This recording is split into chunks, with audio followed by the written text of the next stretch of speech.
The first instinct in Brussels after the shock Brexit vote was to make the British feel what they have done, the former European Union Commissioner Günter Verheugen has admitted, but Mr. Verheugen, who was responsible for our EU enlargement between 1999 and 2004, told BBC Radio 4's Today programme that the feeling had now abated and that he is confident that a good deal will be achieved. He said, "I am confident we will have a reasonable solution." When the shock of Brexit came, the reaction in Brussels was indeed punishment, that the British must feel what they have done, and secondly, more important, it was deterrence. The idea in Brussels was there must be such a tough solution that nobody will have the appetite to repeat it. That mood is now changing.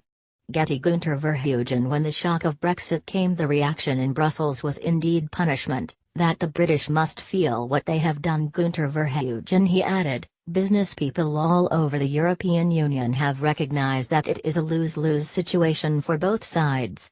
Nobody will win here, and the political objective must not be to find a solution that leaves one side as a winner and the other side as a loser.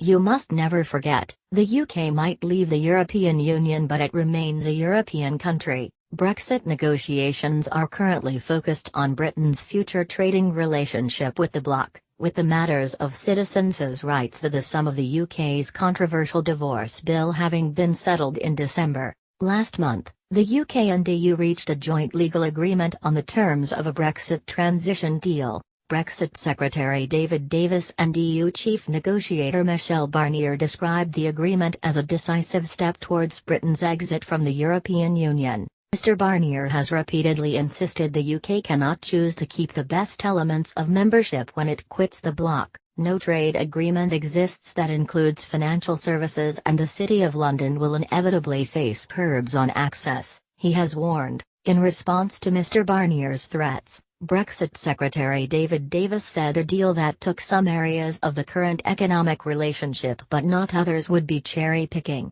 Writing in the Daily Telegraph, he said, "Brexit will allow us to take control of our borders, our money and our laws. We will use the opportunity of an independent trade policy to strike deals with other countries from around the world.